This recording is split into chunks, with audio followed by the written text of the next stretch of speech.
Assalamualaikum warahmatullahi wabarakatuh. Perkenalkan, nama saya Sinta Cilandari, NIM 1914080041, dosen pembina Ibu Dr. Melia Sari, SPD MSI, mata kuliah Metodologi Penelitian 1. Di sini saya akan mereview materi 4, komponen bab 1. Materi pertama yaitu kriteria pemilihan judul dari berbagai penelitian. Pertama, cara pemilihan judul penelitian. Ya, judul sebaiknya yang menarik minat peneliti. Judul yang dipilih mampu untuk dilaksanakan peneliti. Judul hendaknya mengandung kegunaan praktik dan penting untuk diteliti. Judul yang dipilih hendaknya cukup data yang tersedia. Hindari terjadinya duplikasi judul dengan judul lain. Yang kedua yaitu cara pemilihan judul penelitian. Pertama, yaitu menyebutkan variabel peneliti, menyebutkan unit analisis peneliti, selanjutnya menyebutkan lokasi peneliti, disusun sesingkat mungkin. Dengan cara kedua yaitu menunjukkan sifat atau jenis peneliti, menunjukkan variabel utama yang merupakan objek peneliti, menunjukkan variabel yang menjadi faktor pengaruh variabel utama, menunjukkan pada subjek peneliti atau unit analisisnya, menunjukkan lokasi penelitian, serta menunjukkan tahun penelitian dilaksanakan. Materi selanjutnya yaitu pengertian masalah, kriteria masalah yang baik, sumber ide masalah, dan menentukan masalah pada penelitian R&D. Pengertian masalah yaitu masalah yang diartikan sebagai suatu situasi di mana suatu fakta yang terjadi sudah menyimpang dari batas-batas toleransi yang diharapkan. Yang kedua yaitu kriteria masalah yang baik. Penelitian pendidikan. Masalah yang ingin dipecahkan, mengembangkan model pendekatan dan metode, proses pengembangan produk, validasi yang dilaksanakan melalui uji ahli dan uji coba lapangan secara terbatas. Proses pengembangan model, pendekatan, modul, metode, dan media perlu didokumentasikan secara rapi dan dilaporkan secara sistematis, sesuai dengan kaidah peneliti yang mencerminkan originalitas. Penelitian kontribusi, originalitas, pernyataan masalah, aspek kelayakan. Sumber ide masalah. Sumber utama yaitu studi empiris, laporan penelitian, dokumen pemerintah, monograf sekolah. Sumber ini bisa diakses dan banyak tersedia melalui jaringan internet. Sumber kedua yaitu rujukan penelitian yang terdiri dari buku profesional, ensiklopedia, buku pegangan khusus yang membahas materi tertentu, serta ERITS, Education Research Information Center. Terakhir, menentukan masalah. Yang pertama, memahami pendekatan yang dapat digunakan untuk mengukur sifat atau perilaku yang menjadi objek penelitian. Yang kedua, melakukan kajian bahan bacaan terkait topik penelitian. Yang ketiga, bertanya pada beberapa orang yang ahli atau profesional di bidang yang akan dikaji. Yang keempat, menentukan sampel kecil yang sama dengan sampel yang akan digunakan dan dalam penelitian sebenarnya. Yang kelima, melakukan revisi, pengurangan, perubahan, dan bahkan penambahan item jika diperlukan, tergantung hasil dari uji coba instrumen.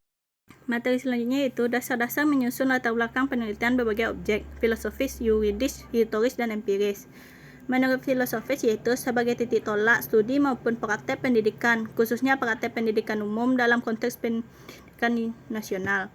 Yang kedua yaitu yuridis, menguraikan gambaran dari data yang diperoleh dan menghubungkan satu sama lain untuk mendapatkan suatu kejelasan terhadap suatu kebenaran atau sebaliknya, sehingga memperoleh gambaran yang baru ataupun penguatan suatu gambaran yang sudah ada atau sebaliknya.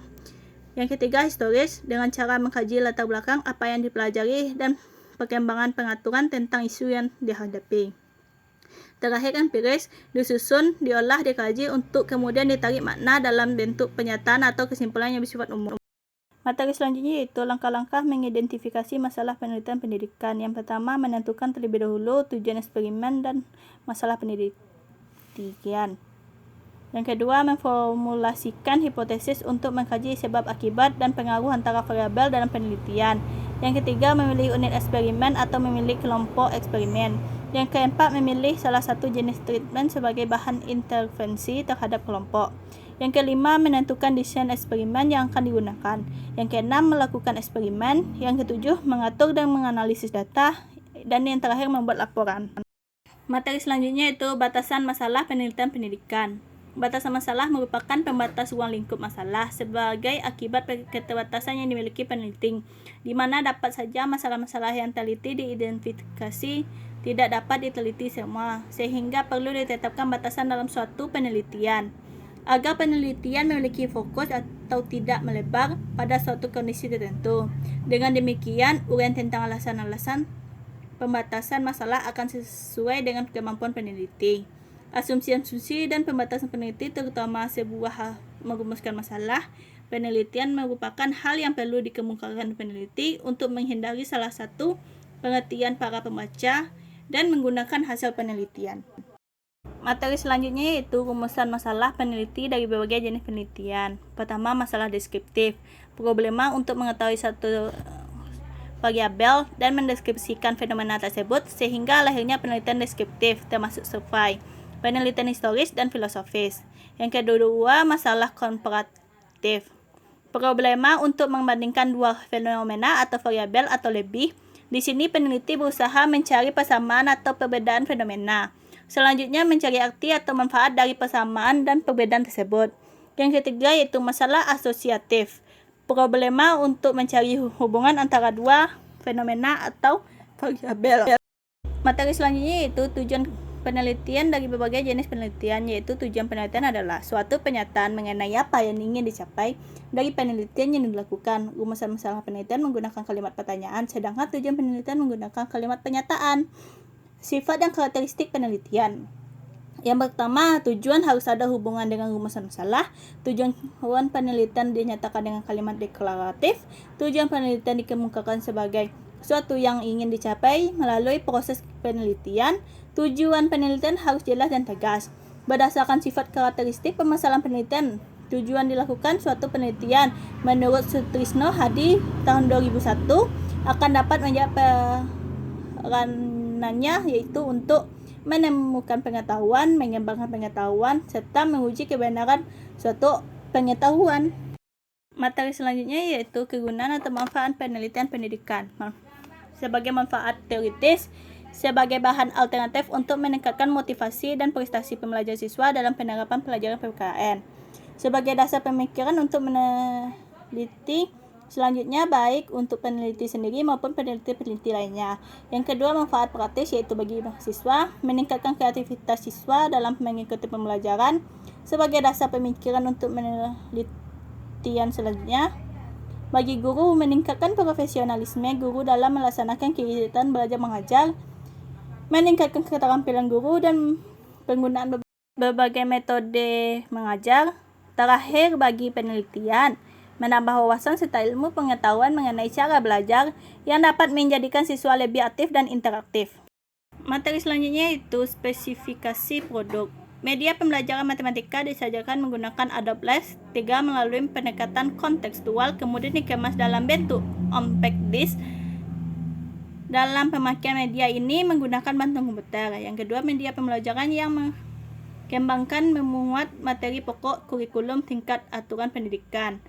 Yang ketiga, media pembelajaran matematika disajikan dengan pendekatan kontekstual.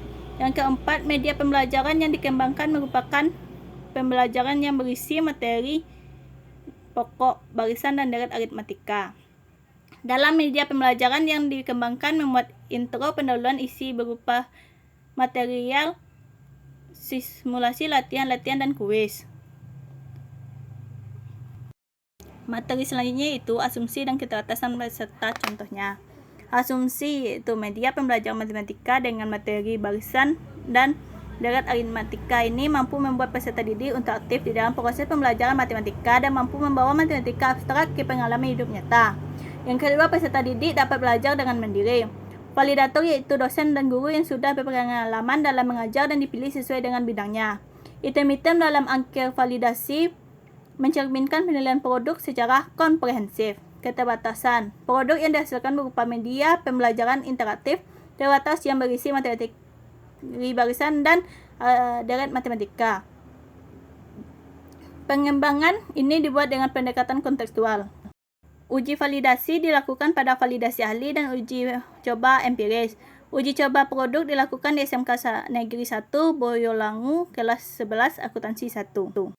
Materi selanjutnya itu definisi operasi, menjelaskan tentang operasional variabel peneliti dengan indikator variabelnya.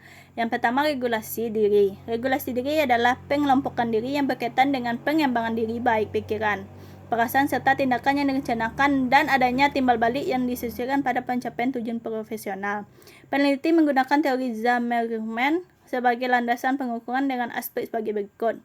Metakoneksi, kemampuan mengatur koneksi, kemampuan mengatur motivasi dan emosi, serta kemampuan mengatur perilaku. Yang kedua, jenis kelamin. Jenis kelamin dalam penelitian ini adalah laki-laki dan perempuan, yaitu subjek penelitian yang sedang melakukan proses pengerjaan tugas akhir berupa skripsi. Sekian dari saya. Terima kasih atas perhatian. Mohon maaf atas kekurangan.